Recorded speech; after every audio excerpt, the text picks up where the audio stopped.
Hello, guys. Welcome back. It's David. I've got some fantastic guests. I'm going to introduce them in just a second. Wait 1 second. But first, I want to tell you that for the first few minutes, we are going to have some very special guests. We're going to talk about a very special project that they have coming. And then we were going to get to the meat and potatoes, which is this is a slow about slots. And for those of you who follow us, ETGs, we have literally, probably, arguably, one of the experts on ETGs on the planet. And we're going to share some insights here. And as soon as these girls are done, yes, we have two young ladies here with us today. We are going to be giving away a couple things. So I want you guys to stay tuned. Please listen to what they have to say.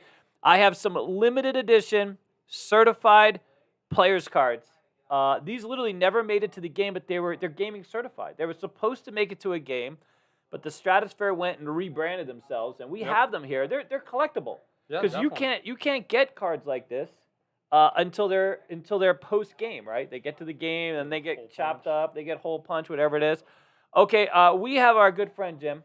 Yeah, Jim Kaffenberger here. How are you, Jim? And listen, before we get to your current role, can you please explain to me what you used to do? Because I need to call my mother later and let her know that me and you, we've met before. We've talked before. Yes, I've been here in the studio. I've been on the purple couch. You have been on the purple couch, and not for reasons. The first one.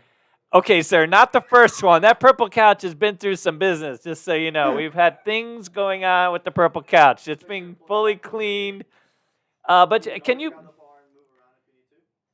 you please tell my mother what you used to do? What was the big job you were known from back in the day? So I've had several jobs in the industry. Most recently, though, before I went back to IGT, I was vice president of slots at the Bellagio. Bellagio is one of my favorite casinos that I've ever worked at, and I've worked at probably 6 casinos. We love that. And by the way, you should know that when you meet people like Jim, you realize there's a wonderful executive, not everywhere. There's some, there's old school. You definitely run across some, let's just say, tougher personalities. Not so friendly. Yeah, not so friendly. But it's such a joy. When I run into people like you, it all makes sense. Why we're here, why our community exists, and so forth. All right, so Jim, please, let's roll this out. So we're going to get to, please stay tuned. Remember, I'm giving away a hat and these limited edition cards, but I do want you to hear what these girls have to say. And we're going to get to slots and ETG in a second. But there you go. We let them, yeah. Yeah, so I'll go ahead and take over before I introduce them. And really, thank you again. I mean, the Casino Quest CEG group is phenomenal. I've been here before with David and Scott Morrow, a special guest who's been on a lot. I'm kind of the sidekick today. Hopefully I can exceed expectations or just be as good as Scott. Scott who? But we really wanted to talk about the Dragon Kim Foundation that was started back probably 2015, 2016. And I'll reiterate, I know for your listeners, they might not remember 2 years ago. And the Dragon Kim Foundation was started back in Orange County. Dragon Kim, unfortunately, went camping with his family. And unfortunately, a tree branch fell and tragically killed him, which is unfortunate, obviously. That's and the parents, Daniel Kim and Grace Kim, decided to continue on with Dragon's legacy. Initially, it was about music. He provided music to underprivileged kids. Then the foundation decided to provide some scholarship opportunities. Then they created the fellow, and that's where they took students in Orange County, and they had to go through an interview process, and they got seed money, $5,000, to do a community service project, and it's from March until the end of September. And they also get assigned a mentor. So I would be the mentor to these young ladies to my left, and that's where the program kind of started. 3 years ago, they decided to go into Nevada. And like David and myself, we want Nevada to be the best in everything. Unfortunately, our education has been a little off. I think we're ranked 48th, 49th, which is not good. With all the casinos and all the money flowing in Vegas, let's get the education going. So I decided to become a mentor 3 years ago, and it's been a great experience. This year is my 3rd year, and I'm going to go ahead and introduce my team, and then they'll speak about their project. So we have Jesslyn Choi and Coco Zan, and they're going to go ahead and speak to their project, and then we'll ask them some questions. So go ahead, ladies. Thank you for that wonderful introduction, Jim. I have to say, this couch is extremely nice. I think you guys are both missing out. Anyways, wow. So yeah, Jesslyn is a Dragon Kim fellow, and we, at a very young age, I think, both realized that our generation is what climate change affects the most, because we've lived through, I think, most of the activism, when it is active.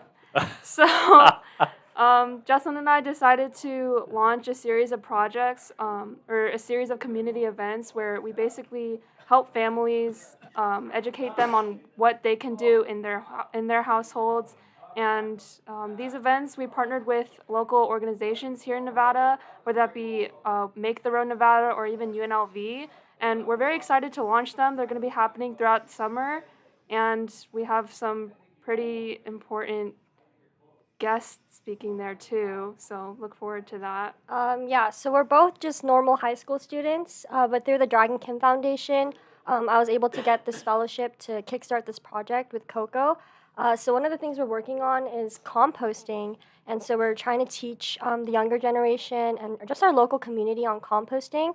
And we're also doing our own giveaway, like David. Really? Yeah. You got stuff? Wow. We love I stuff, think it's dude. better than yours personally. Oh my God! Whoa! Wait a minute. We're going next level. What kind of stuff you got? We have indoor garden. Indoor gardens? Okay, well, I got cars, dude. I got cars. I got hats. All right, indoor gardens pretty cool. So you teaching people how to compost? That's pretty cool. I've actually, I know someone who did that kind of for a living. You can kind of compost with a lot. People don't even realize, right? There's like a lot of things you have around your house and things you eat and garbage and stuff like this, right? Yeah, for sure. I think a lot of people, especially recently, we kind of put the blame on big oil and a bunch of like companies, and we think climate change and combating it is out of our reach. But I think what's unique about the younger generation right now is that we kind of have this opportunity to take a step and a step forward and really, fight it on our own. And I think it's really important that families know what they can do in their own households to also contribute to the cause. 100%. And I can grow some tomatoes. Yeah. Yeah, Right? in your house. In my house. Yeah. I need tomatoes. You can't dude. do that with a cap. No, 100%. How did you? I got a question. How Go. did you guys come up with your project, the name, and understanding what you wanted to do? Yeah, so basically, both me and Coco are involved in a lot of organizations in school as well and outside of school. So for me, a big thing I do is mock trial, and she does speech and debate. So we've always been really interested in like current events and talking and getting to be with people. And so since the climate crisis is something that affects the younger generation the most, we wanted to do a project, Green CTA, that would focus on that. So even our name, Green CTA, stands for Call to Action or Clean Tomorrow for All, which basically emphasizes how the younger generation and normal people can help instead of focusing on the big corporations. So yeah, we really wanted to learn more about networking and talking, which we've learned a lot through Jim. He's connected us with a lot of people, such as you, David. And yeah. I do a lot of talking too, just so you know. And he's connected. He I might mean- be more connected than me. It's getting me to shut up. That's the secret, dude. That's the real gift is less talking. Yeah, we know a few people. I mean, first of all, I love the fact that you guys are so engaged because I don't remember my high school. I don't think this was a thing. They were worried about different things back when I was younger. Yeah. But I mean, you're here. You are taking an active role, coming and sitting on our couch, talking to our community. And this is what I know about our community. We gamble a lot. We eat a lot. Oh, yeah. Some of us have trash we need to get a kind of a handle on. And look, composting. All right, so here, I have a question for you. What's one basic thing we can do to start? If we want to compost, if we want to do that, like what's like one benefit of composting? Like why would I want to do that? If I look around my house, why would I want to compost? Well, the thing about composting is that a lot of people think I think there's a sentiment about it where people think it's really like gross. Like Yes. You have to put worms in, Oh, But really? You I need think- worms? Okay, now I'm out. No, keep going. You got to bring worms into the house, or you take what's going on? You know what? Go ahead. So the first thing about composting that people should realize is Yes. that there's a key to the key is separating and really being educated on what you can Yeah. and can't compost. Yeah. So if you're in your house, you can really find that you can compost a lot of things, like your produce, for example. Yeah. I don't know if this is a big thing, but I personally get a bunch of bananas and like half of them go bad and they turn brown and can't use it. And there you go. Yeah. Right? You can just keep it separate garbage and start composting. Yeah. Literally right from your home. I know people who do this, especially if you have a smaller space and you want to grow your own herbs, even quite literally the tomato thing.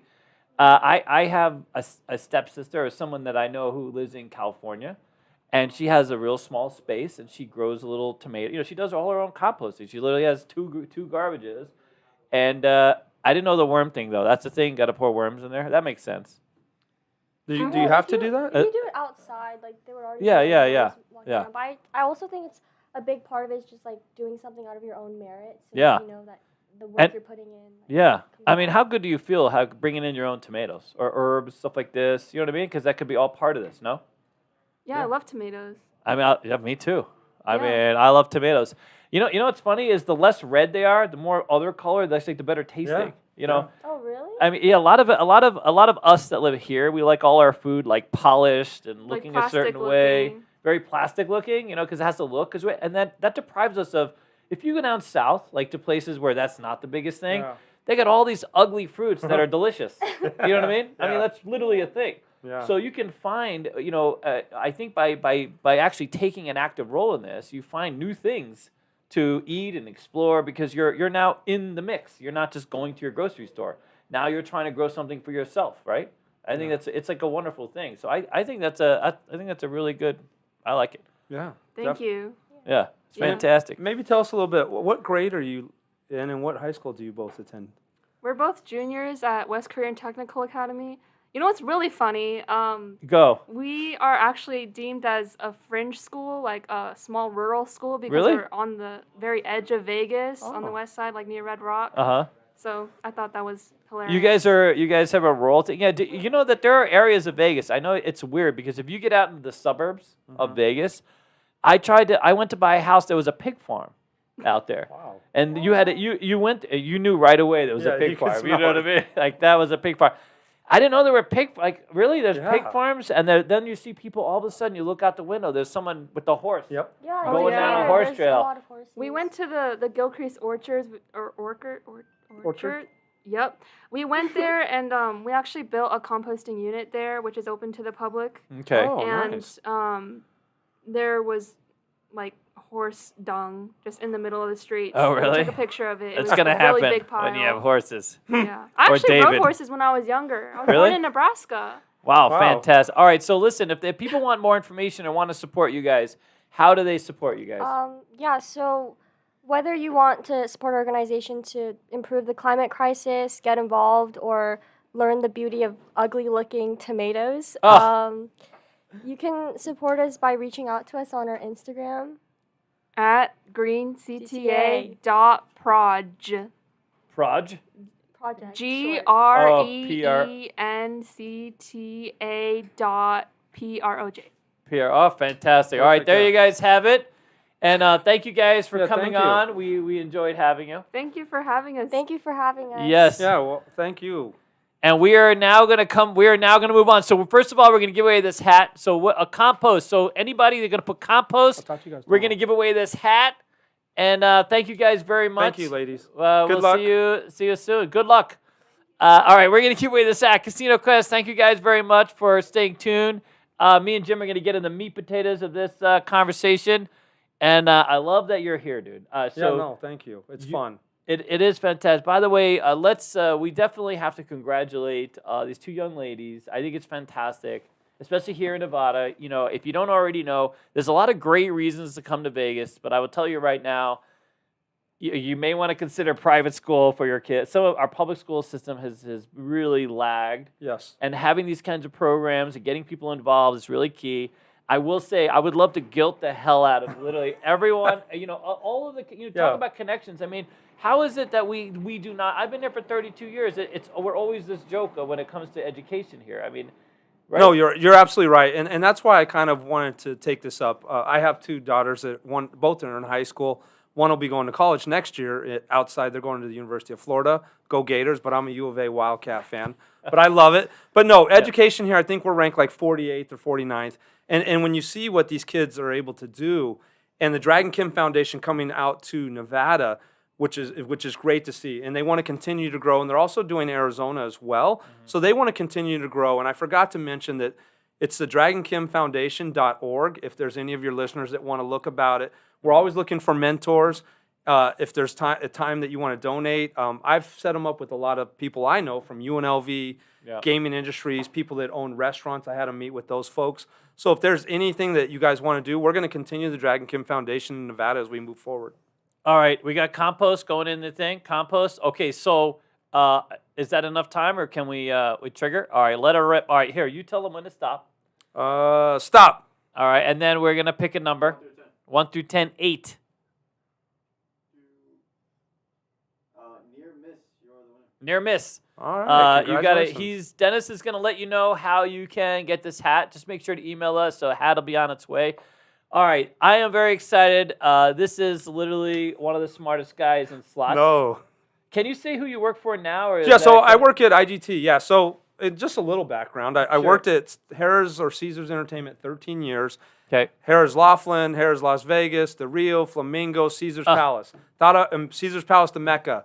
Then from there, I went to work for Las Vegas Sands Corporation, which was the Venetian Palazzo. Worked there for 6 years. Wow. Then went to IGT for 3 years selling ETGs all over the world. Macau, Singapore, Canada, all over the United States. We have a lot of excited people. What are you, like 100 years old? Yeah, I know, right? What's going on? And then when were you at the Rio?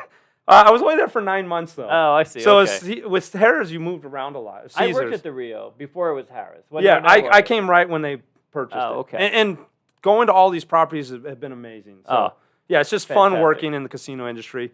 Then I worked at 3 years at IGT. Then I went back into operations and went to Bellagio for 2 years. Yeah. Then went back to IGT, covered Northern California, selling slots. And then now I cover corporate accounts for IGT. So it's been a whirlwind fun event. As David mentions, I wouldn't trade this for anything. And I think you guys have the excitement too, for your dealing school to the podcast. Vegas just offers so much. We're the entertainment capital of the world. Look at all the stuff we're doing in addition to gambling now. The restaurants, the shows, the sports, F1. I mean, who knew F1 is going to be more popular than the Super Bowl next Dude, for 3 days in November, we are literally ripping up the strip right now. And if you haven't already heard, the A's are coming. Apparently the update is, they're going to blow up the Trop, which makes sense. We're going to blow that up because there's no reason to have the Trop anymore. But the A's are absolutely coming.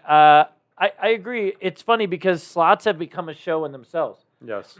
The Lord of the Rings, we're going to go down. We have I have some great questions, and we are going to get to the meat and potatoes about sort of the evolution. So we're going to talk about how a slot machine makes it onto the floor. And this is the guy who's literally worked from both directions, right? Yeah, He absolutely. worked from both sides. Yeah, both sides, operationally and obviously selling slots. Yep. So we're going to have this we're going to put a bow on this, and we're going to make you guys are going to be almost damn near experts. And we're going to get to the Keno and the ETG part in a second. This is going to be an amalgamous. Yeah, exactly. lot of things going and it's on. going to flow. And sometimes I don't have all the right answers, but I will always do my best. No, that's okay. So before we get there, let's just say love the Bellagio. It was great. I love a lot of these properties. It's pretty fantastic. The Lord of the Rings. We're gonna talk about our favorite machines later. But here's the thing. Okay, let's start out with this one. I have an idea for a machine. There's a lot of people out there. They have listen, I got the genius idea for a machine. How does a machine start? Who starts and comes up with the idea and where does it start? Yeah, no, perfect. So two different scenarios. David is an individual, just a guy that sits at home and watches Casino Quest CEG podcast, right? And he's got this idea. He wants to create a slot machine. It's not easy, and it's very hard and very expensive. Yep. So he has this idea. He's probably going to have tested it himself. He's probably going to want to pitch it to a manufacturer. Understand, though, there's so many patents out there that the slot manufacturers have. They might already have David's idea, and David doesn't know it. Right. So when he goes to pitch that idea, he could go to a slot manufacturer and present it. And it's hard to even get into one of those, though. So getting connected is going to be a big deal. Tough. Like who you know. UNLV does a great job with their Scott Morrow and the casino innovation teams there. They have been able to provide connections in table games. As you know, some of those students have created that. So that part is going to be challenging. But you would go to present it to a slot manufacturer, your concept. They're going to walk through it. They're going to want to see the math model. what your theme is, understanding what the hardware would be, how do you envision that.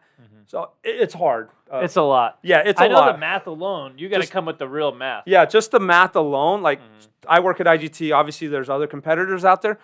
We have dedicated mathematicians that's all they do, and understanding the probability, the hit frequency, the return to player, the hold of the slot machine. So I would never discourage it. I mean, individuals try to come up with their slot machines. I will tell you, a lot of times, celebrities try to pitch that as well.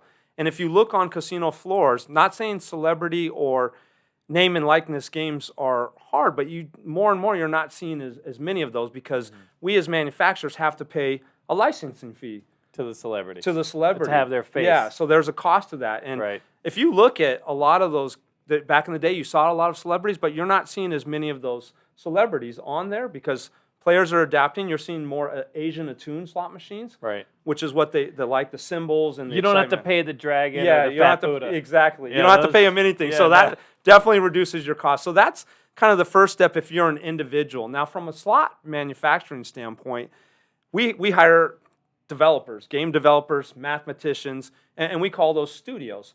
So we might have 5 studios, some in Vegas, some in Reno, some in Australia, some in European countries, and their job is to really come up with themes that they think might resonate. And I was just actually talking to somebody at work about this, how hard it is, and I was joking with them. I said, "Oh, it's easy to come up with a slot machine," but it's really not. They want to understand what that return to the player is, which is the players playing the slot machine. So think about Vegas, and casinos want players to win because if everybody lost, nobody would come to Vegas. Yeah, right. Winners makes gamblers. I truly believe that theme. So think about as they make those, they can't have somebody putting in thousands and thousands of dollars and never getting a bonus, a hit frequency, any excitement, a free games option.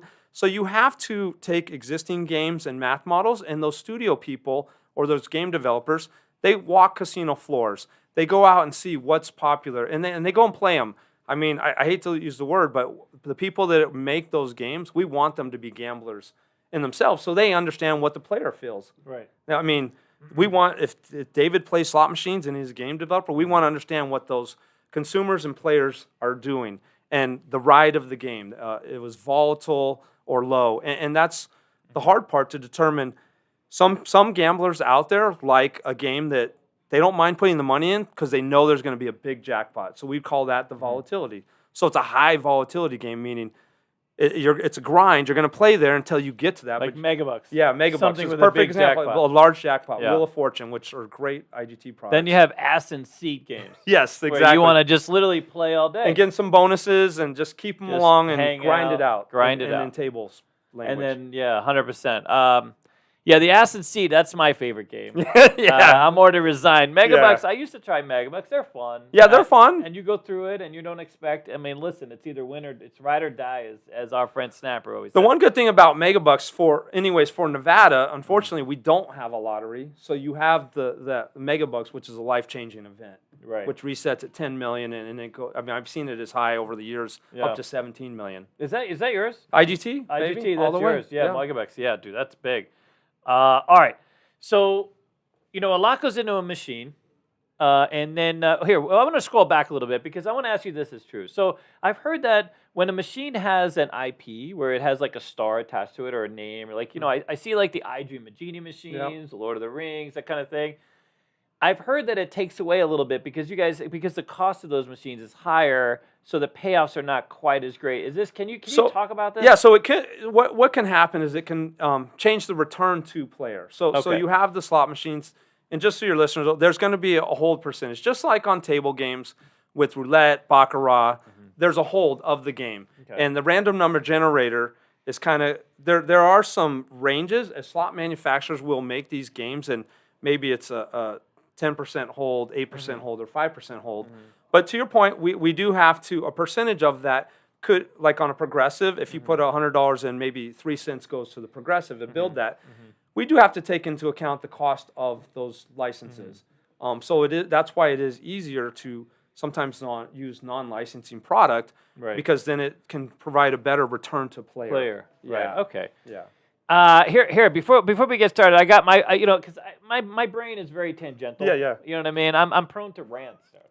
You know the one thing that just gets my gets my gears going, and you don't even need to comment on this, but it's frustrating when I pay 300 credits and I get 3 credits back. You know what I mean? Yes. I either want to break even or lose. Those 3 credits, because what ends up happening is that last pull, I've got 297 and I need 300, and so of course Dennis has to go into his wallet and put more money in the machine, and I guarantee the slot manufacturers have figured this out. Okay, is that? No, can we talk about that? But we haven't figured. I mean, it's depending on. Sometimes people might bet the max. Yeah. Some people might bet the min. So those and then your winning combinations and bonusing. So they don't plan on that. Honestly, it doesn't always work out as well as it should. Man, that one keeps me going, dude. I have gone to the ATM more times than you can imagine. Trying to get out even because I feel like I got to sync it up. All right, well, let's get to the next part. Here's one of those things that I found out quite a while ago on how many things, because when you think of a machine, it's you go to one of these these slot conventions or G2E and you realize how many people play a role in one machine. Because I think of IGT and I think you're bringing the whole machine with you, but you're really not. You bring just part of it. Yeah. Then you have the cabinet maker, you have the jackpot meter, you have the backup power guy, the CPU. There's so many parts of this game. Can you talk about that? Yeah, definitely. So you're absolutely correct. I mean, and we saw all the parts to the pieces of the slot machines impacted during COVID. Oh yeah. So no different than the auto industry or electronic industry.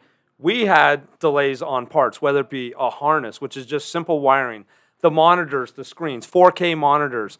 Bill validators were recently impacted for certain manufacturers that weren't able to get all those parts. I mean, you're talking probably the little screws, just simple things like that. There were supply chain issues with. And we had delays on our manufacturing of slot machines. So definitely impactful. And then everybody, just like the car chips, we had chips that we needed as well. So it was tough. It's amazing when I look at it. I came across a power supply guy, and he wasn't even he wasn't even the primary power supply. He was the backup power supply guy. And he was telling me, listen, I gotta wait for the power supply to figure out the backup power supply. And then apparently his company had a role in the jackpot meter having its own power supply just in case the lights go out. It was challenging to say the least, and obviously in sales I sell slots, so we want to get product out. But if we can't get the product, it was very interesting. And think about gaming is big, but if you compare it to other electronic divisions or cars. I mean, the people that manufacture chips like IGT or all these people that make the cars. Millions of cars. Yeah, so it's IGT's out there. We'll wait so it's tough. We'll call our mom and they'll work it out. All right. All right. So okay, we were going to talk about the manufacturers of screens. All right. Here, let's get to the juice. All right. Let's say this. Who decides the payoff? And I kind of mentioned it before. So the mathematicians are going to determine really what that math looks like of the slot machine, and then also the content. So you have mathematicians, then you have content people that kind of have the vision of creating the game. You mentioned I Dream a Genie or dragons and pandas and all these symbols. So you need creative people, artistic people to create the flash, the boom, coin symbols, the buckets, dragon. There's just so many things you've seen. Oh yeah. But as the games, the studio, let's take the studio. They're going to have their mathematicians, their content folks, and they're going to determine, hey, we want this type of slot machine. As we design this, we think it should be, as you mentioned, ass in seats, or maybe somebody that they're going to get some play. It's going to be a slow roll, or you're going to have somebody a volatility game. And so they have to determine that. And they'll look at their library to say, hey, we have this many, or these types of games have started to become more prevalent or more popular. Hey, we need to get some more of these games that are more volatile, and so the mathematicians will work with the content folks in the studios to really determine that game. And it takes a lot of work. It could take anywhere from the time in concept that we have, that we know we need this particular slot machine or theme, it could take anywhere from 12 to 18 months before it even reaches the market. Gets on the floor. Yeah, there's focus groups that we have, and most manufacturers, we have focus groups with people coming and playing it. We might have to rework it, because we thought it's great, but the market tells you what's great or not, the consumer. Right. We think it's going to be the best slot machine ever. The market tells you, which I like. It's a true market business. I mean, they're telling you if it's going to work or not. And so we do focus groups. We also do testing of product out on live casino floors to see how it's grading. And then if it's not grading well, we might take it back and rework it, or we kick it out, and it's not going to be a good game. Yeah, you move on. By It's the way, tough. I have some really cool, I have some great questions about the slot floor in a minute. We're going to get to each of these too. Mm-hmm. All right, so here's one of the things that, people are always curious. How do I know it's a fair game? Like, what is the regulatory stuff? As many people think, first of all, casinos are in the business of, it being fair. They have no incentive not to be. They make plenty of money. Yep. And so they go through great lengths to make sure that it is fair. Like whatever the paybacks are reported are accurate. And so I've only encountered one instance a long time ago where and it was bad actors unrelated to the casino. Yeah. You remember? I don't know if you've heard, there was some stories, but so how do they make sure that the game is fair, that it's not rigged, it's not fixed? Go. No, so absolutely. Several things go into account. So, and we mentioned it before. We in the casino world want people to win, Right. because that's why you keep coming back. If everybody was a loser and lost every single time, nobody's coming to Vegas. That's a Right. fact. So we need it to be a fair, and it's not even perceived. It is fair. It's highly regulated, especially in Nevada is one of the most highly regulated jurisdictions in the United States of America, and the world for that matter. And a lot of jurisdictions outside of Nevada actually take some of those guidelines and regulations that they follow. But you have the random number generators that are tested by gaming regulators. We have independent labs like GLI or BM as well. They test the games.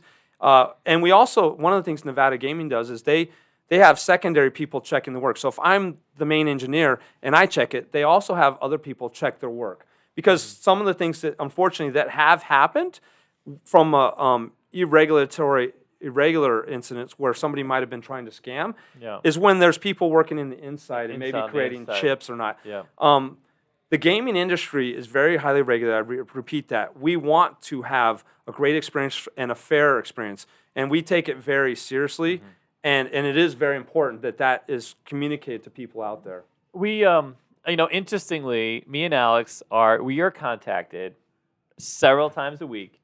There was a time where it was like dozens, sometimes like several times a day, by overseas unregulated markets, and we always just say no. If it's crypto related or if it's anything that's unlicensed, that hasn't, because first of all, we train dealers. Yes. We to be at real casinos, and that's our incentive. We don't want you to gamble in some nameless island that you don't know. Someone asked me the question, like, how do I know I'm going to get my money? They're asking me. I'm like, dude, I don't know. Like, I have no idea. It's an unregulated market. So that's a good question. Why don't you ask yourself? Yeah. If you have to ask me, then pretty confidently, then, maybe you don't get your money. Yeah. And there's no telling what'll happen. But in this market, when you get the ticket out of your machine, guess what? You're going to get, one way or another, you get your money. Yeah. And I've seen it where, and obviously there are sometimes disputes on casino floors where the player says, hey, I won that, and the operators, the casinos say no. We call out the Nevada Gaming Control Board to settle the dispute. So it's very serious and very important, and that's the severity of taking it so serious. I wish I had the image, because it just brought me to a very interesting thing. There was a slot where someone was playing it, but the view never changed. So according to them, as they were going by, they won $270,000. Wow. They had won a huge jackpot, but the machine made an error and never showed them. Okay. And never stopped. Yeah. But for some reason, the jackpot itself got triggered, and they hunted this person down and paid them And the found money. them, yeah. I heard about that story. And paid them the money. This wasn't maybe 6 No, months yeah, ago, yeah, something exactly. like this. Yeah. And that's a great example. If the machine hits and you just happen, you know what I mean? Now, if you're on Megabucks and you don't put the 3 damn coins in, you just screwed yourself over. There's no way to hit it. You know what I'm saying? Like, that's on you. But here is an example where literally they say, listen, it hit. Because if no one had said anything, and if it wasn't a regulated market, they'd be like, don't worry about it. Don't worry about it. We don't know. We don't care. I mean, they take it very, like, that person won it. That's their money. We're going to find them however we can. Yeah. Yeah, it's a big deal, and it's definitely important. All right, so here's another thing. I worked at the Gold Coast. Mm-hmm. Gold Coast. I say this because this was in the beginning, the '90s, when they were just inserting it was going from mechanical to digital slot machines, Now they already had video poker, which is essentially a digital game, but the slot machines were still one-arm bandits, a lot of mechanical, Yep. especially at the Gold Coast. Yeah, because, yeah, you know, they didn't have the money to invest in the digital machines. Let's just be honest. But anyways, they put in a bank of digital machines while I was working there, and they were nickel 4-reel machines. Okay. And they were on a progressive. And so the progressive, and so this is going to lead to 2 crits. But anyway, so these machines were there, and nobody wanted to play it. Like, they sat there forever, but the Gold Coast couldn't get rid of them because this jackpot never got paid. Yeah. So my understanding is they have to either pay it or they have to move that jackpot into another jackpot, basically, in order to get there. 20 years later, dude, the damn machine's still there. And it's, you know, it's like an antique. Yeah, it's it antique belongs now, in a museum. yeah. But they left it there the whole time, and it had maxed out to this ridiculous for like 2 nickels or 3 nickel, whatever it was like $250,000. Jeez. And people started playing Yeah, because yeah. now they were more comfortable, and of course, eventually it hit.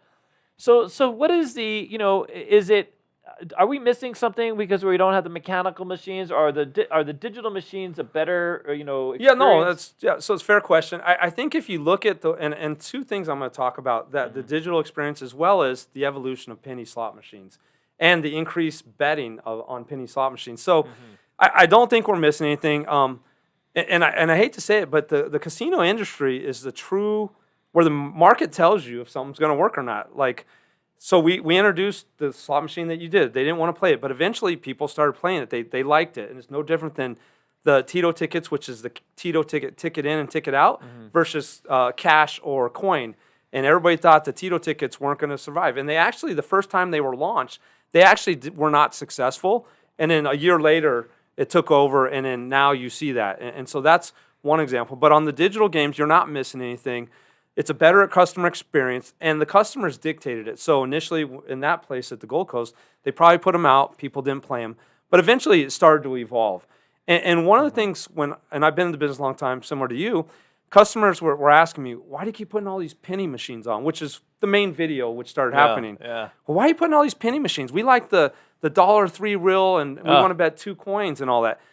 But interesting enough, when we put those machines out, people played them. Like, if they were not successful, casinos would take them off. That's what I mean by the market determines if it's a good product or not. Yeah, 100%. There's penny machines, dude, or dollar machines. I mean, you're betting Come on now. It's $8.80 sometimes. pennies. $10. Yeah. And so with those digital games, you're creating better hit frequencies, better bonusing, the displays, their 4 content. I mean, that's kind of what you guys are probably running here for, 4G displays. I do love the content. That's the part of the machines that have become more about entertainment. Yeah, true entertainment Those value. Lord of the Rings, especially the ones that are linked, where you guys are like, you could be all on the quest. Yeah. And, oh, it's fantastic. I mean, we had one here. It was just so much fun, dude. I mean, it's this whole thing. I don't even care. I just keep feeding it. It's it's like an arcade machine for me. I don't even know. Winning is sort of secondary to me getting on the quest, dude. I want to be on the quest. And that's why they do that. We want to create that entertainment. Absolute genius. And so even if you think about that, digital, not even just the digital, everybody says, well, why are the slot machines so big now? Well, we tried it, and if customers didn't like it, we would take them off. No, 100%. I even love how you have like the double benches now. Yeah, you can the love seats. The love seats, you can play with somebody and not make love and just enjoy the machine. Yeah, you can share your money. Hey, Listen, David, I don't know if we'll be in a love seat. No, but me and Dennis have enjoyed a few of those hugger seats, huh, buddy? We call them snuggles now. Yeah, there you loves go. those. Or you even have chairs. there's the vibrating he's got a chairs. mic now? I love Bubble Crafts for that reason because it's fun to play. Because we can play together. It's so Yeah, yeah. fantastic. You know what I'm saying? He doesn't have to sit on my lap like he used to. You know what Sit I mean? on your lap. He's like, that's Well, it. the seats He do hates me vibrate now. and they have the sound. This is So what you're you just do to your creating kids. a whole great experience for No, that. 100%. Yeah. I absolutely agree. Absolute genius. I love how it's become more because that type of machine too. By the way, I don't know if there even is, but you can actually play a little bit, which is great. Like that's one of those machines, the Ascent seat, and I think it even had a progressive. Maybe it has like a hybrid. Yeah. And one other thing I want to talk about, and I hate to reiterate, but by the market determining it. So if you go back a few years, and you probably remember this, the casino industry, manufacturers out there, were trying to pitch skill-based gaming, right? Oh yeah. So they said skill-based is going to be the next rage. big thing. Yeah, everybody's going to want it, Yeah. get it, put it everywhere. Yeah. We did not put it at Bellagio. It didn't meet our core focus. But I mean, it was probably about a 2-year fad, and unfortunately, the market dictated, and Dude, we met the guy. Yeah, now we don't have him. We met the guy. By the way, we met the ticket in, ticket out guy, the guy that invented ticket in, ticket out. wow. Aki. You know Aki? Yeah, I know the name. Yeah, he actually came down. He was an original. He loved the idea of Casino Quest, and we talked to him about it back in the day. And we've had some. Hey, Aki, look where we're at now, buddy. I don't know if he's ever going to see this. We met the skill-based guy. I have to tell you, one of the I won't say who it is, but it's a big company that has since gone, no longer a thing. And so the guy that ran that, is looks every bit of the nerd that you would expect would be, having this type of thing. And I hate to say it, I'm a nerd. Just so you know, I'm a D&D nerd. It's true. Dennis will admit it. He's an economics nerd, which is like the economics biggest level of nerd you can be. But so they bring us in, and they have like a Candy Crush. You remember that? Yeah, I skill remember based that. Yeah, Candy Crush with the bonus thing. And I quite honestly, we were beside it. We did not have fun. It was not something that, and I love slots. Yeah. I play slots. I'm a big Keno guy. Okay. I play regular slots. I'm always looking for that. Alex, not so much. He's a bit twitchy, but you would think the skill base would have excited him, but it just didn't. Yep. And we knew that it was like a very lackluster. It was just hard. Not to mention, we went to, I think it was the MGM. They brought them in to, they have that, where they have the shuffleboard. And I forget what the lounge was called, but that area. That area, and then they brought in a couple of these where you had to sit, and they were like shooters. They had like a shooting element. Here's the problem was you had to summon someone to explain how they worked. Yeah, it's hard to understand. You know what I them. mean? Like you couldn't just sit down and play. Yeah, it's not intuitive, like just pushing a button on a slot. Because we like the buttons. Dude. Just go. You know what I'm saying? That's easy. When you want to go play slots, you come to Vegas to like get away from just your the mind just goes confusion. away. And this is why people ask me, why do I play Keno? Because I teach craps all day. I try to convince people how easy craps is, but it's not. Yeah, it's hard. It's a little bit harder. But Keno, easy, dude. Keno is I could just dismiss. Pick some numbers and then pick some numbers and hit the button, dude. And just hope you don't fall asleep. Hope you get a big jackpot. All right.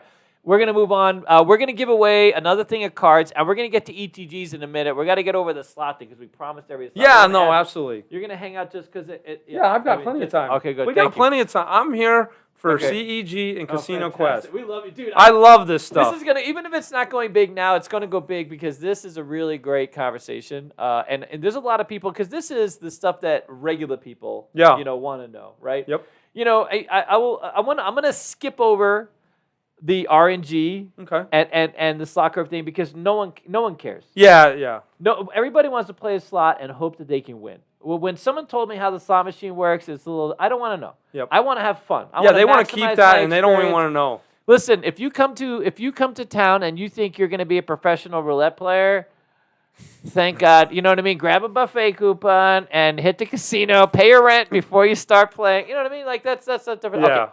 So here, ready? What do we got? Before you get too far, we do have a couple super chats. Oh, we have fantastic. Born to Roll Dice. Said this earlier in the podcast. I just didn't want to interrupt. Said, love the content for the cause. Great podcast. Thank you. Thank you. Colt Figure gave us $20. Fantastic. Oh, nice. Hey, Colt. Says, give me the old school 3-reel blazing sevens or double know. diamond. Hey, Yeah, no, I love, and so you're. See? Can I talk to that? Yeah, 100%. So no, dude. you're Let 'em you're have it. absolutely right. Having grown up, meaning I started my first job out of college was like a front desk clerk. A year later, special events, but then working on the slot floor and slinging money. I was a money runner, and those games, those blazing sevens, were so popular. We actually created a section, a blazing seven section. The hardest part is trying to get the parts for those games, and a lot of them don't even take the bill vouchers or Tito's. Now, what you are starting to see, and we've done it at our company and a competitor product that made the Blazing Sevens, are creating those same themes, but on newer technology. There are some tweaks, but we are trying to do the same original math, as he mentioned, double diamond. So we're trying to create that same math.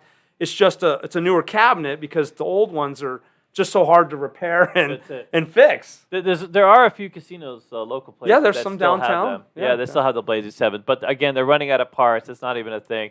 My favorite, the reason why I love double diamonds, because you can find a double diamonds that only needed 2 coins. Yeah. So you can get through a $20 bill even Steven, right? Yep. Which I love, because you don't see a lot of 2-coin machines anymore. You don't. It's 3 coins, it's 300 coins, Yeah. it's 750. Well, yeah, now, and so to your point, on those 3 coins, and to go back a little, so you saw those old machines was initially 1 pay line. Right. And then the casino's like, okay, well, let's get some more opportunities. So you would have 3 pay lines, 2 angled ones. And so now you're doing that. And then they said, hey, let's put a 5th reel in.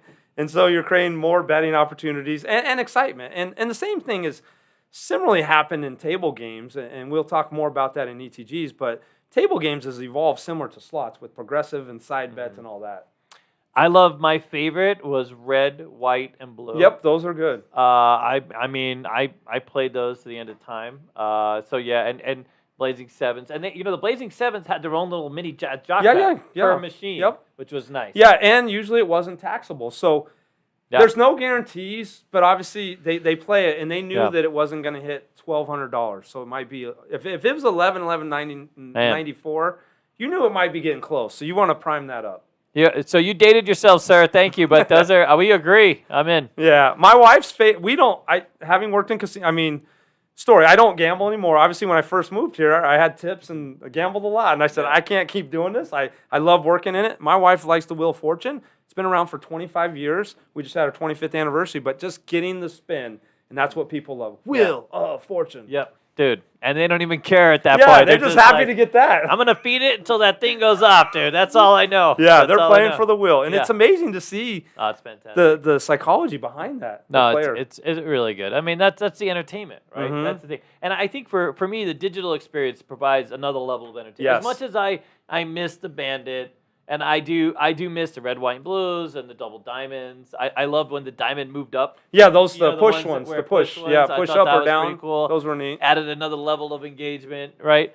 So the world has changed. All right, do I have anything else, or can I move on? Because we're going to give away this collectible. I'm going to give away a couple decks of these, by the way. We have these. Oh, okay. I think these are going to be worth quite a bit. So you can't get to these on a casino. You can't buy these at the gift shop. There's not. This not is to like say Stratosphere. Certified. Okay.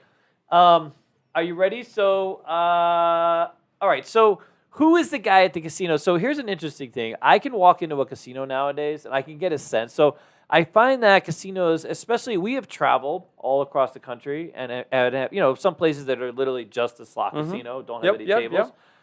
And it's interesting because whoever the slot director is either went with all the IP games. Yep. And all the big screens, and there's meanwhile there's no video poker. Yep. And no Keno. If you don't see the Game Kings or the video poker right away, it's literally like a mecca of IP, the lease product, those kinds of things. So who makes that decision? Like who and why do they choose those routes? So it depends. If you look at the casino industry, you have large corporations, the MGMs, the Caesars of the world. Penn Entertainment just changed their name.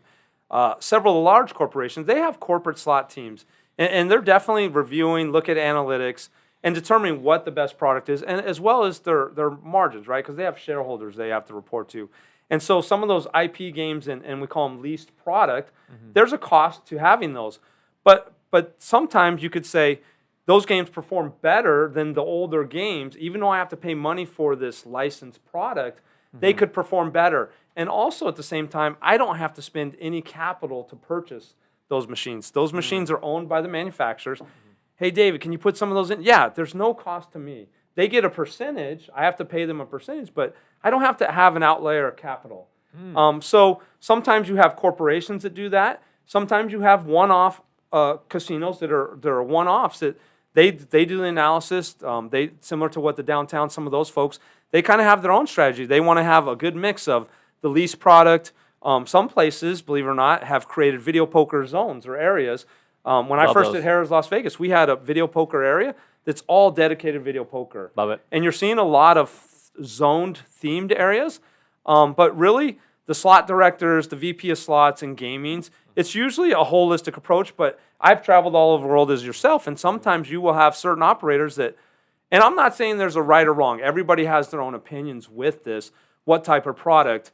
My job was always to maximize shareholder value and generate as much revenue, even if that meant to pay for a lease product or purchasing new product.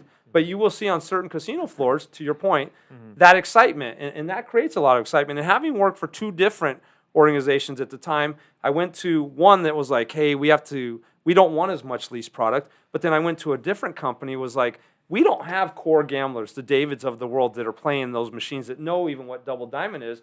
But we were a convention hotel. They know Vanna White. They know Lord of the Rings. So name recognition. So to get that gambler, they needed that name recognition. They don't know what Blazing Sevens is, but they see a name. They're like, oh, I've watched that show on TV. I'm going to go put money in there. Interesting. Yeah. By the way, I love the zones because when I see a Keno zone, dude, Yeah. I'm like, I mean, it's so rare. You go to some places now, I don't understand. I thought the whole. Anyways, we got to. No, but speaking about Keno, up in Northern California, there's a casino that has a place called Keno Corner. It's Riviera. all Keno. It's Northern California casino. Oh, really? Oh, Yeah. we got to go. I might have It's to out in move. Orville, Oh, really? so it's a long hike. Dude, Riviera opened the Nickel Heaven or something. Yeah, right? The I remember Riviera. something like Remember that. they had the Nickel Heaven, and they were just love it. They had the old Keno with the wands. Yep. Horseshoe had those too. I absolutely loved it.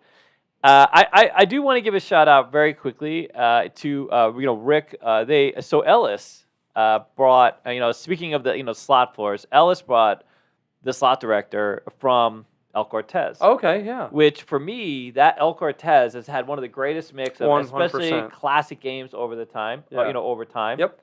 And I feel like because he's a guy about it's got a wide selection. So Ellis has every kind of Keno. Mm-hmm. We just opened their high limit, so they've Oh, added yeah, I a just high saw limit. that. Yeah, Yeah. they just opened their high limit, which is really fantastic. And he's a guy who loves his job. Yeah, You know you what I can mean? see. No, he's literally pulled up out of his phone, showed me pictures of some of the jackpots that he Wow. has paid himself, and where he felt. I mean, it really is a wonderful. Yes. I could see how you can get. My very first job was at the Westford Ho as doing change. Yeah, I mean Remember? it's amazing how I evolved. I mean, carrying that coin, my dad Yeah. would say, "Are you going to the gym? Are you getting guns?" Like, Yeah, I know. I was just lifting coin, and I loved it. So when the coin went away, I was like, "Shit, there goes my workout." Yeah, when the thing that sucked was, so I used to have the the quarters, Yeah. all the quarters, you know what I mean, and then a little change bag Yep. for the dollar. And then every now and then someone would need to fill on dollars, and then you're like, oh crap, you know what I mean? Yeah, yeah. 'Cause those bags are pretty heavy. Yeah, they are. Yeah, Yeah. $600 a bag. Some places, some Yeah. are 500, but it's Yeah. it's amazing how it's evolved. But at the same time, Yep. those days were, and I talk about, we reminisce it. They were so much fun. And I really call them the were. old school days. Like Yeah. a customer dispute, I might go in there and just say, "Hey, here's your coin."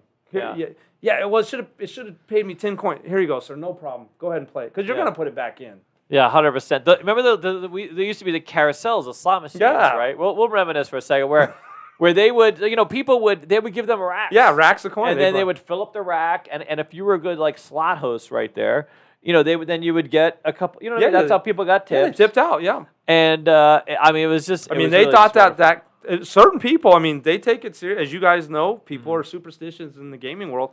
They might only play on that carousel when David or Jim's working. They knew their 100%. schedule. Hey, when are you working? And if they were off for 2 days, we didn't see. Oh, well, that's because David and Jim aren't working, but now they're working. I'm back in. Yeah, It was fun. It's I was fun. the lucky change dude. Oh, there you go. You know what I mean? Remember the hands, the black hands, Yep. from all the coins. Yeah, they had gloves. I mean, Gloves. people would say, "Where's my gloves? I need my glove." Here The you go. hardcore slot players, they had gloves, dude. Yeah, Especially it was a great time, It and really it's was. fun. And we're still in a great time. Excited. It's just different. It's evolved. Gaming's evolved. All right. I think here real quickly. We're gonna get to ETGs next, and to cross over, we're gonna give away this deck of limited edition. These are the only type. By the way, this will never be printed again. Yeah, no. If you had ever gone to the Stratosphere, okay, just so you know, okay, before it's now the Strat. Yep, It's it's- no longer the Stratosphere. You couldn't get these cards. These are cards were certified to be on a game, but because the games were open at a different name, you cannot get Yep. these cards. Okay, so they are literally gaming certified, stamped. They're literally ready to go. By the way, the ones I'm going to give you have the window into. For some reason, someone gave up this window. But you can see the certification, when they were certified, the date and everything. These were to go on a live table, and you can't get these cards. No, I think that's Only cool. us. So we're, by the way, we give them out to our students. So if you're a student, congratulations. There you go. All right, so we're going to give out one of these. We're going to give out two of these, but right now we're just going to do one. Ready? All right, let her rip. All right, so here, what's the name? the Slots? word? Sure. Slots. All right, and while we're talking, while we're letting them go, I figure we would talk. So my favorite slot of all time is, good Lord. I would say, right away I go to multicard because I love multicard Keno. Mm-hmm. I play on the U1s. Yep. Dotties. Dotties, Become, yeah. pretty famous for that. They have they actually have one at El Cortez, Oh, I didn't even know that. which by the way does not pay as well as the one at Dottie's. David, you can mark my words. This is how it is. But I love the U1s because you get your own cabinet. Yeah, you got a lot of space. You're sitting in a chair lot like of this. space. A lot of different. The only thing is the games don't really sync up with the kind of games that are on regular machines, Yeah, like I would find yeah. on a Game King or things like that. They kind of have their own unique games. All right, so tell me when we should pick one. Are they good? Well, we have a member chat Member chat. from Alan Toy. Alan, how you doing, buddy? He says 4 months till Vegas. Day, David, get ready for some stroking at Craps Table at Oh, TQ. God. Got to get my top spot back. Triple loss, Martingale GB. Oh, your top spot? Yeah, no, your top spot was taken. I think he was beaten twice, no, or just once. I think there's one that's coming up. Don't get this wrong, because he will be really annoyed. I think he's Just 3 so you know. now. He's 3. Oh my God, you're 3, buddy. Oh God, you got to come out. You need to pay up for a few more challenges. It's going to take you at least 3 or 4 times to get there. Anyways, okay, so I would say when I was literally playing slots on the mechanical slots, red, white, and blue was probably my favorite. Only because I have the epic story of going round and round with my friend on this carousel for about 2 hours, trying to hit the 10 grand. It was always 10 grand for the red, white, and blue. Remember, it was dollars, $3. Yeah, $3. Yeah. And we go round and round for 2 hours. Some lady interrupts us. It's literally graveyard. We're at 2 o'clock, 3 o'clock in the morning. This lady sits down, throws $20 in a machine that's like 2 away. We would have been there in 2 more seconds. Yeah, You know yeah. what I mean? And hits it for 10 grand, dude. Oh, yeah, that's got to be painful. I was so You're mad. hateful. I sat down next to her. I started, you know what I mean, talking, Yeah. congratulating her. And, Oh. Just kind of a weird, That's you know tough. what I mean? That's a tough I was one. like, damn it. But anyways, she was very nice, and she hit it. She was very happy. She was very excited. But, okay, what was your favorite slot? So yeah, having worked in the industry, I actually love tables more. I used to, and the slots that I would play, I played video poker. And one night I got my tips. It was New Year's Eve. I played some video poker, lost a couple racks. Then I said, I'm going to make it up on sports betting because all the bowl games, I went to sleep because it was graveyard and I slept on date. I wake up and I lost so much money. I said, I can't gamble anymore. I lost, at that time, it was a lot of money, like $1,200 to $1,500. I'm like, Yeah. I can't. But definitely video poker, Wheel of Fortune, or the old ones, they were Universal Slants, which is the owner, Aruze owned those now. But they were double fortune games. Circus had some of those coin games as well, but double fortune. Oh, And I really? like Okay. those because when I worked at Harrah's, people just won on them. There's just excitement. And then when we had to drop the buckets, the coins would Yeah. just fall out. So people loved them. So I like those the best. Wow, interesting. Yeah, now I got to, evolve my answer. I used to play the quick hits at Boulder Station. Yep. Remember Quick those? hits were good. Those are fan because if you get enough people lined up, someone was going to win. You just yes. brought all your friends, dude. Exactly. Somebody was going to whack it. All right, we better say stop, and Yeah, then you we pick better it say up. stop. Stop. Unless you said it. No, I said stop. 1 Yeah, through go. 10. I said 1 go. through 10, go. 1 through 10, 7. Do VRX. You're the winner. VRX, you get one of these cards. Your card's going to come with a window on it, just so you know. So it's completely sealed and wrapped. For some reason, this was unwrapped, has no window. And we're going to give another one of these away as well. So we have a few more of these. And just whatever you do, don't whip them out from a game of solitaire. Yeah, okay? keep those. Those are collectors. Keep those. Those will be That's collectible. neat. That's definitely exciting. Yeah, no, 100%. Because if you buy these at the gift shop, they come cut. Yeah, or they cut the holes in corner them or hole. something. Yeah. Yeah, they've already been used. Okay, we got to go to ETGs. Okay, we're gonna go on to the next part of our Yeah, absolutely. because we have a big ETG community, and I have started to love it. Okay, so I am going to start with it's your competitor. So I'm just gonna put it out. I'm not nothing negative. Nothing negative. I know. Understood. So there was a couple G2Es ago where we bellied up to the Aruzi Roll to Win craps game, and we met with one of the guys was there. A young guy was really nice. He introduced us to the machine. We were like, holy crap. Because it's a really in your face, lots of digital, lots of colors and lights, and so we come up to the screen, and my biggest complaint was, right, so I go up to the screen, I start betting, and I couldn't get all my bets in time because everything was timed. Yeah. You know what I mean? It was a timer. Yep. And then I couldn't, the way I bet interactively, I couldn't get my bets off, and then my bets got locked in, and so I get frustrated. So a guy walks up to me who turns out to be a high-ranking dude responsible for this thing. And he says, and I tell him, listen, I'm not sure this is going to work out so well. And he tells me, well, you probably don't know craps. Uh-oh. You know what I mean? And I was like, He's the king of craps. I'm like, well, this is only like 5 years ago. It wasn't like I had just started out on the crap side. Because so the more you know about craps, I think the more time you need Yeah. in some cases, because you have place bets or come bet system, or you have regression. There's lots of ways to play the game. So people that don't know craps can go into sort of this fixed mode of just putting out a few bets and just leaving it there. Yep. You follow? Yeah. Makes it really easy. But the minute you know more craps, by the way, you need a dealer. The game definitely. on its own. I have really loved the inner blocks, the one-on-one. Yeah, those individual craps? Individual, where you get all the time in the world to make your bet, hit the button. They've done a very good job. Me and Dennis really enjoyed those. I've also enjoyed because I know we're going to get to kind of because you're going to help me answer a big question, because we have had the battle of the ETG, and we're talking for Vegas, not for other markets, for Vegas. Yeah. Okay, so we have also loved. We just went over to Treasure Island the other day. Okay. Alex and we had a little group here. We had a D&D event, what we call a D&D event. And we played, I'm not sure, what is that machine called, where you have all the screens? Stadium craps? Stadium craps, where one person shoots. And there's an actual table in the center. So I've seen it. I haven't seen it at Treasure Island. I've seen it in other jurisdictions. Yeah. And yep. You have it seems like you have more time because there's a guy shooting, and there's an actual thrower, and I've enjoyed that. Now, Aruzi rolled out that game, and wow, that game get crushed, dude. I don't see it. There's not a lot of those around. I'm not trying to be petty. I'm just trying to say it didn't work out quite, and that's where the end user and the casino, they came to this. Yeah. All right. We had this husband and wife. Okay, this is a true story. They called me up on the phone. They actually emailed us at one point. They called me on the phone. They're like, David, these Aruzi machines are fantastic.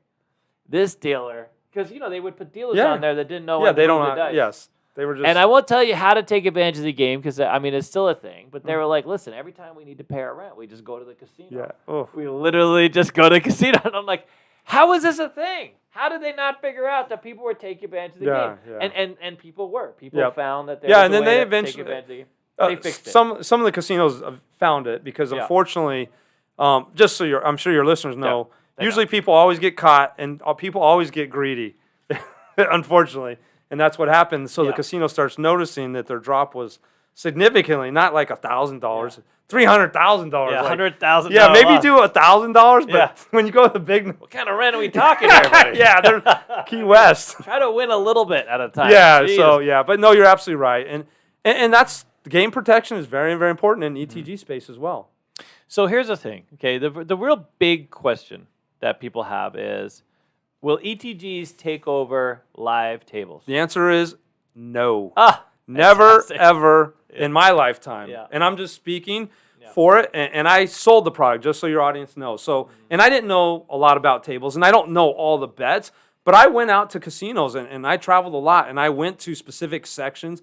I observed, watched, talked to people, and even when you talk to employees, specifically dealers like, we don't want this, it's going to take our jobs. All the placements that I placed all over the United States, we actually displaced slot machines with ETGs. That's right. Not table games. Yeah. Now, the beauty of the product is you're driving lower limits, introducing to new people that maybe are intimidated to come to a live table, which it's scary. I work in the casinos, and it's scary maybe to put $25 on there. That's the beauty of the electronic table games. You can offer a lower bet limit, $3, $5.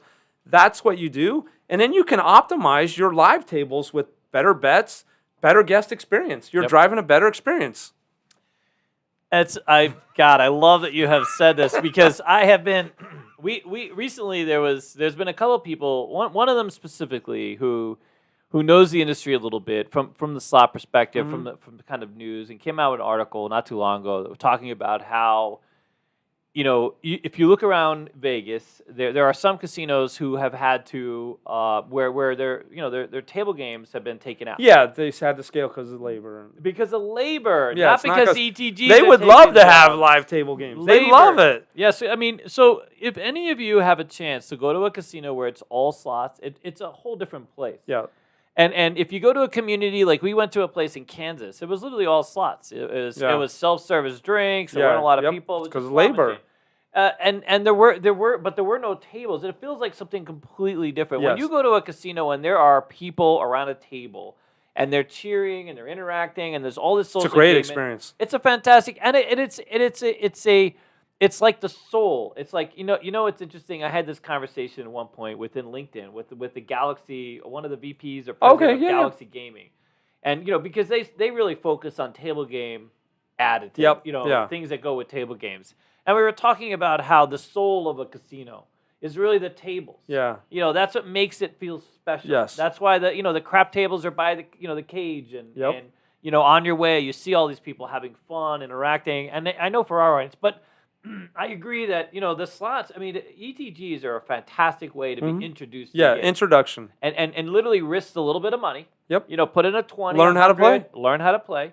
And sort of generate excitement that way because when you get done, we have crapsy.com, $5. That's all you need to do. $5. They have a free version you can get, but when you get to the casino, having those ETGs and seeing the $1, $3. Yeah, that definitely helps. We love it. Like when we needed something to do before we ate, and we only wanted to risk, $20, $30. We're on our way to eat. I mean, it's a great way.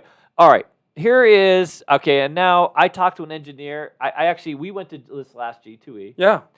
We saw the inner block. The ones they had on the outside. They had secrets going on. Yeah, the there was a lot of secrets. They on the wouldn't let inside. you inside they wouldn't the even queue. Let me in. Oh, really? Definitely because I'm a competitor, but I was Yeah. able to kind of get in there. No, those doors were locked. Locked Yeah, down. no, swear to God, it was so secret. It was like a big thing. Yep. And Dean, by the way, one of our dealers works with them as a trainer, right? Isn't that Okay. inner block he works for? Yeah. But we saw there and we talked to an engineer. I don't know if it was their engineer, but it was some guy and he was like, it's RNG, a random number generator with those dice. And that's one of the biggest questions people have. Is it RNG? So no. So if you think about auto roulette wheels or the auto craps wheels, the RNG in the sense of that, the randomness is the ball in the wheel. That's random. There's no. Because it's a physical ball, so an RNG, like in a slot machine, isn't going to be able to tell a physical ball and a wheel where to stop. And the same thing with the dice. There's not a thing that goes in there and tells the dice to flip over and turn over. Move the dice is independently? considered random. That's the randomness. God, how is not everybody loving this? That's so that's fantastic. true You heard it here. randomness. True randomness, because bump, bump, bump, bump. Yeah, when it's a physical ball and wheel automated. That is my mind. The RNG part is the physical ball and wheel. Because we were thinking that it did an RNG and then the dice sort of just rolled the way. No. So it's completely random. And that's how it is now on a virtual electronic table game that has a video and you have like the blackjack or the roulette. That has an RNG aspect because it's electronic. But when it's a physical ball and wheel or physical craps, that's the randomness. That's the random number generator as it's classified because they don't have the technology to say the ball needs to stop here. Yeah. So I'm going to be a degenerate ETG player now. That's terrible. I can't believe it. Because I hear of people just cashing out ridiculous sums of money. Well, yeah, and that's why so there's two different folds. You have the fully automated ball and wheel where people can sit around there, or you have the dealer assisted where it's a live dealer spinning the wheel, but you're playing out in the stadium on a terminal, and that's a live table game as well. Oh my God, we got to get some money. I got to buy in a play ATG craps. God, I really thought it was something else. That's fun. So because me and Dennis, we played the interblock and we won 200 off of hard ways. We had like 3 hard 8s in a row. And we're like, wow, I was so impressed. Yeah, because that shaker is shaking those dice and where they land because they don't have the technology to say, hey, flip or roll. Yeah. Now, some of those dice, what we would like, and the technology is not there yet, and you mentioned it, because they didn't have a dealer that's highly trained. They just had somebody that's enthusiastic, but they didn't know. You would love to get so you could roll the dice, and there's a sensor in it, and it would automatically tell it, so there's nothing. I can't collude because right now I have to input that outcome. The number. Versus that's a sensor, and it would do that. So they have one now where they bring the dice in and into that red circle, and it takes a pic. There's a camera now. Okay, I haven't seen that. That makes the that says okay, this is the outcome. Yeah, you know what I mean. That's been the problem with dice, specifically with a lot of the table game technologies that use either video cameras, sensors, and things like that. But there's so many moving parts to a craps game. Oh yeah, a live one. And because it's a verbal game, it's not a visual game. People throw money in and they make their bet. They call out their bet. With the roulette table, where the money is. Yeah. It's a split, it's a corner. You know what I mean? It's accurate. It's accurate. On a blackjack table, it's in the circle or it's not in the circle, right? But on a crap table, someone throws in 2 green chips and makes 4 bets with that, right? and unless it's booked Oh yeah, if correctly, they don't hear it if correctly. they don't hear it or confirm the bet, what do you have, right? Yeah. And that's why crap games can be taken advantage of. Oh Pretty yeah, easily. and we've seen that. And we've seen that, and there's a lot of weak dealers, and we talk about that. We just gave a class at UNLV. Thank you, Scott. We did game Oh protection. man, Scott. And game protection is critical. It's mission critical. There's a lot of money that goes walking. With an ETG, the money doesn't go walking unless you figure out a way to beat the game. Well, no, and that's why they like that too, because you're actually getting exactly true numbers, Down true to the hold. It's penny. not a drop. It's calculated in the bill value what money went out and what money went in. It's a true hold of that game. And you can bet $1, and you get $1.40 on the Yeah. 5. You get it gets right down to the dime. Yeah, It's it's very accurate, and even with ETGs, if you look at table games, you have all the side bets.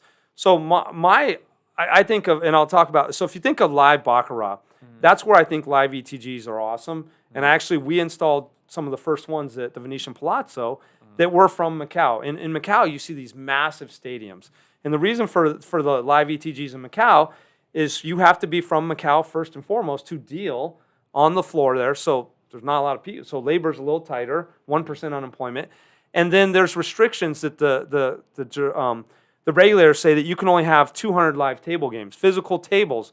Right. What they do have a caveat that for every one table, you can have 99 of those terminals, and it counts as a table. Yeah. So now I have one table, but I have 99 positions that I'm dealing with, Right. and you can bet on multiple live games. So now you have this dealer dealing Baccarat. They're not dealing with chips, but then you can have all these different side bets, so they don't have to deal. They're just dealing cards, and that's it. Right. And so now you're creating a lot of opportunities for the player to bet on so many different variations.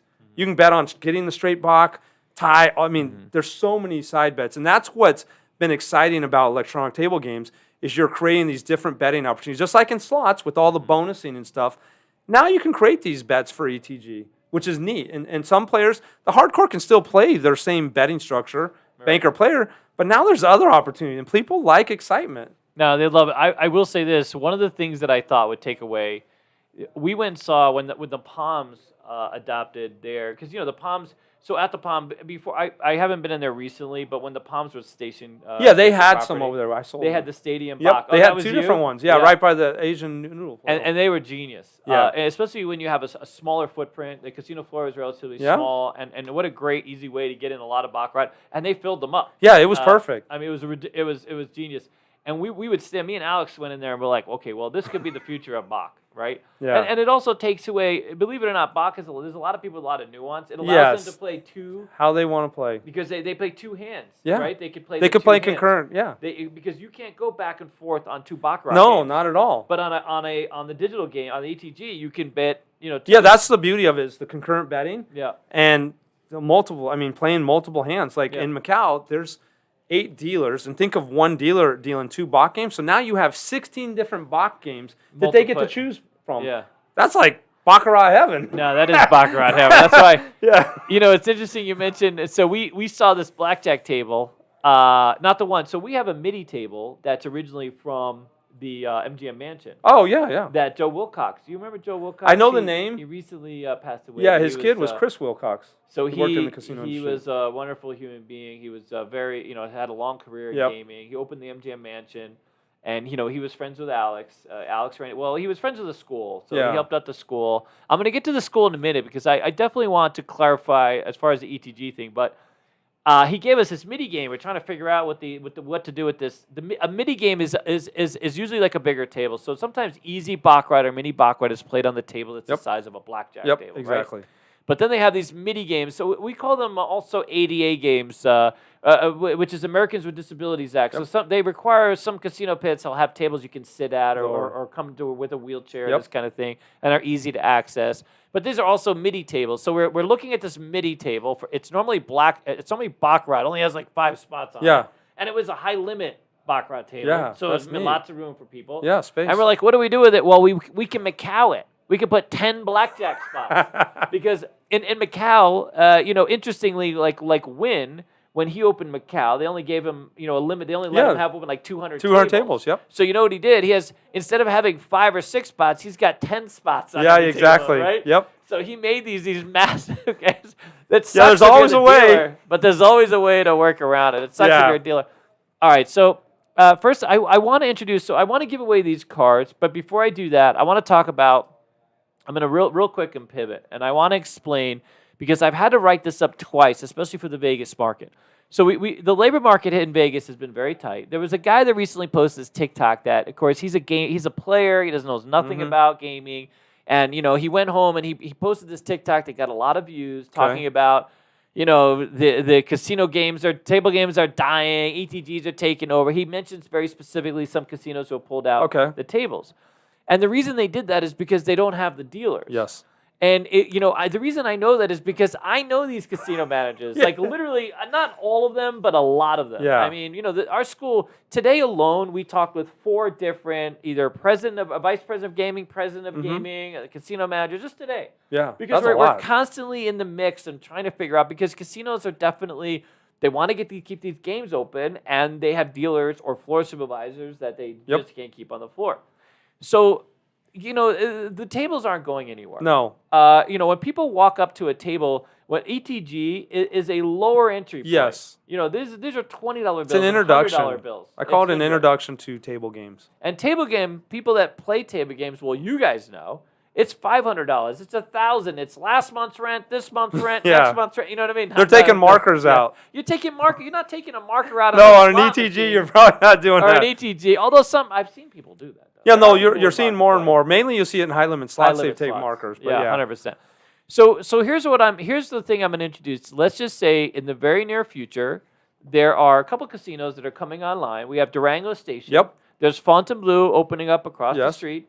There's a couple other casinos. The north side is looking fantastic. The south side is looking fantastic. I mean, they've already announced Inspirata. Yeah, I saw that the other day. They have another plan for I think Sky Canyon because Yep. You need a casino next door. Dude. Yeah. If I don't want to go too far. I want to get my buffet. But no buffets. No buffets, no. But no. And they all need dealers. And amazingly, right now, I don't know what the exact number is, but Vegas is short about 6,000 dealers. Wow. I kid you not. Yeah.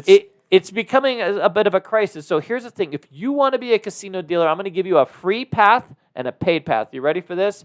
So even though we have the cards coming, I got a better opportunity. Those of you who are standing by, well, wait a minute. You see this beautiful roulette mat? This is at shopcasinoquest.com. Come visit. We give you free shipping, and these are basically like a big mouse pad as a roulette. Shopcasinoquest.com. We have craps ones too. But anyways, let me get back to my. So we have for those of you who have been on the fence thinking about becoming a dealer. You don't need to be on the fence anymore. So I have 2 paths for you. One is if you pay. You come to the school and you pay. I got the free one. I'm going to do at the end. The pay one I got to do first because that way I'm going to lose. You got to wait for the free offer, dude. The free offer we got to hold for the back. So if you pay to come to the school, you have this independent path. You can come. If you have the resources, come, pay. We're going to help you. We have lots of teachers now engaged. I know that there was a few people recently, and this is all transparency. So the school has literally built up very quickly. Yeah, you guys done a great job. And it took us a minute to get all the staff that we needed to support that. But we got Cosmo dealers teaching you, Wynn dealers teaching you. I got a SR pit manager. I got a table games director. I got me teaching craps. I mean, we really have a wonderful, very fully engaged class. So if you come to the school and you pay, and you look on our site, you'll see our prices are pretty affordable. You can come. And you're independent. So that way you can go wherever you want. I have jobs like you would not believe. Not just here in Vegas, by the way. Yeah, everywhere. Everywhere. Dude, I have cruise ships They're calling. everywhere. Literally, I have Northern California, Southern California, Blackhawk. Virginia's coming online. Yeah, Virginia. We have Louisiana. Everywhere is looking for dealers. I will be your counselor. I will be your guide. I will help you on this career path. That's a given. Now, the next part, if you want a free dealer school, you go on the Station Casino's website. Oh, my God. I don't even know the link off the top of my head. How do I not know this link? Do you know the link? I don't know it, but I saw the video. We're going to find it. We're going to find it and put it in our description. But there is a way where you can go down right now to Station Casinos, and you can apply. You can go through their HR. Now, here, get this. They will not only pay to send you to the school, they will pay for your time at the school. While you're learning how to deal, they while pay you're you. learning, they I know, pay it's you. impressive. And so me and Alex have been working on the free dealer school forever because we feel like the cost of acquisition for because you need to have a skill, right? I know that there's some of you out there going, wait a minute, David, I could probably train myself. Yeah, but not very good. And your opportunities are going to be limited. Maybe you can get out the door with a little bit of blackjack, and there's some low-end properties that'll hire you. But if you really want a career and you want the greatest opportunity possible, you got to come see us. Yeah. You know, and you really do. There are other options, but you know, I go to those and then come see us. You know, look around. You know, get the feel for it. Go to some casino pits here in town. Talk to people, and figure it out. But we have been working very hard to reduce any obstacle to you having a fantastic career in gaming, and this is it. And Station has literally stepped up. Station probably won't be the last. I mean, there are probably other casinos now looking to do hopefully something. they start looking at it. It's a great opportunity. You got to expand the labor pool, and Yes. for $500, $600, it's so easy. It's such a win. So I invite you to go. We're gonna work on getting that link in the description. But if you go to the Station website, it's kind of all over. There was even a TikTok that Casino Boss, fantastic job, Dustin did. Dustin did it. I saw it on LinkedIn. It was awesome. That dude, guy we does a great job. Yeah. You know, dude, all of the Station casino managers are becoming celebrities. Yeah, in their own they right, made 'em dude. It's celebrities. fantastic. All right, well, you want anything? You got anything you want to add? No, We got to no. give away some cards. No, Go I ahead. think to your point though, and reiterating, live table games are not going anywhere. And I've traveled, and I still travel in my current role. If you go to the East Coast, table games are even more popular there. Dude. The amount of drop at some of those casinos. I mean, in Atlantic City, one time I went there, they had like 16 roulette tables. I'm like, what? Wait till you see the weekend, Jim, because everybody. I was like, wow. So it's still popular, and the casinos want live table games. Now, if you think about during COVID, they couldn't because of restrictions, so they utilized electronic table games, but they couldn't. They wanted live table games as soon as possible after COVID. It was a big deal. No, I'm so excited. It's Station Casinos Jobs, by the way. Station Casinos Jobs.com. Yep. StationCasinosJobs.com. And I mean, you can't beat free, dude. Yeah, I mean, you really can't beat Great free. experience to get in the gaming industry, and Yeah. I mean, If you're from somewhere else, I mean, you guys know my story. I mean, I started out in 1991. I was walking anonymously down Fremont Street. I Wow. happened to have one. I was at the Glitter Goat. oh, I remember that place. And you know, the girls, they try to lure Next to you in and Sassy keep you in Sally's. there. Yeah. And so I won $100. And so it gave me walking money for the day, which was back then kind of Oh, yeah, that's a of lot. money. Yeah. And I walked down a little further down Fremont Street. Luckily, I didn't get too far down Fremont Street because back then, you know, you don't want to get too far down Fremont Street. And this lady jumped out and was like, hey, you know, you want to become a dealer? And I'm like, hey, maybe. You know what I mean? And they paid. They had this program that I was able to tap into at the time, some type of you know, grant money. Yeah. And so, you know, I got some grant money, I got some free money, and you know, not too long later, I started working the Golden Gate. That was your first job. That was my very first job breaking working for in. Sal Nice. Bruno on a bird game. Yeah. My credit sucked. And you know, for the next couple of years, I ended up having to work a lot of bird games, a lot of low-end places. I worked at the Fitz, I worked at the IP, Wow. I opened Casino Boardwalk. Yeah. You know what I mean? I worked a lot of jobs that were kind of under the radar because you needed. Yeah, you got to get the skill. You had to get the skills, and for some of the big places, you needed better credit or juice. I didn't have any juice. Yeah. Well, you got so- juice now. And now I got a little bit of juice. It's coming back around, Ma. See, I told you. He knew what he was doing. Yeah. But you know, it's great. There are 6 casinos here in town where you can make over $100,000. Oh, absolutely. That was the interesting thing. Obviously, and I hate, slots is king, but tables is sexy. You have James Bond. I mean, the private rooms, that's sexy. But definitely the pay is amazing. And some casinos, you work 6 on and you're getting 2 hours 6 of on, break. 2 hours off. I mean, that's pretty, and it's Free highly food. stressful, but it's fun. You're meeting people, talking, Yeah. having fun, engaging, entertaining. It's great. I mean, I wish I could have learned how to deal. I would have cleaned up. Yeah. I mean, believe it or not, there's a few table jobs now. Yeah. And outside of Vegas, you will see table for table. Dude, Ellis people. Ellis is one of the best sleeper jobs in town. Oh, I Ellis didn't know Island that. Casino. Yeah. It's a table for table job, and if you go there and you wonder why the dealers are treating you so well, because they They get to need keep their own They're tips. all about customer service, which is fantastic. And you can get a nice steak, too. Dude, we love that Great place, man. food. The yard is The fantastic. yard We is really phenomenal do. for football games. You think we're getting paid for this? We're not. I promise you. Watch Raider games. Oh. Can I just add? Are we done? We got to have it done. But they have some really fantastic people down there. I met the 2 Ellis sisters, and they got Steve working. They've down done there. a great job. They got Nick. They got Nick and Rick. So it's been really, you know, now luckily for them, the Formula One is going to be across. Across. Across. They have the stadium. It's right there on seats. Koval. It's literally right down the Koval. So it's going to cost like $1 million to stay in go to Ellis Ellis Island. They're selling rooms at Boulder for $500 a night. Wow. Boulder, by the way, just so you know, is nowhere near. I haven't been there in a while, but I know it's off the beaten path. Yeah. I mean, if you want to stay at Caesars, it's $3,000 a night Yeah, right it's now. just amazing. If you want to get close to the Strip, for those 3 days, they're ripping up all of like the Strip. Right now, they're paving it. I mean, Formula One will be bigger than the Super Bowl, just so your Really? listeners know. That's what they said. The amount of revenue coming and in. money, because it's Dude, international money. Really? Oh, yeah? Think about that. Wow. Yeah, for International those money? 3 days will be bigger than the Super Bowl. And Super Bowl's big. And obviously. Super Bowl's coming too, dude. Everything's coming to Vegas. Yeah, man. Final Four. Vegas So is keep gonna it be up. the center of the universe. soon. Explosive growth potential for my buddies out buy there a from house college. now. Screw the interest rates. Just come over here and get busy. Yeah. All right, guys. Wait. One A last couple thing. We're gonna things. give away the cards. Derek Derek. gave us $4.99. Says next meetup is going to be Speedo Day.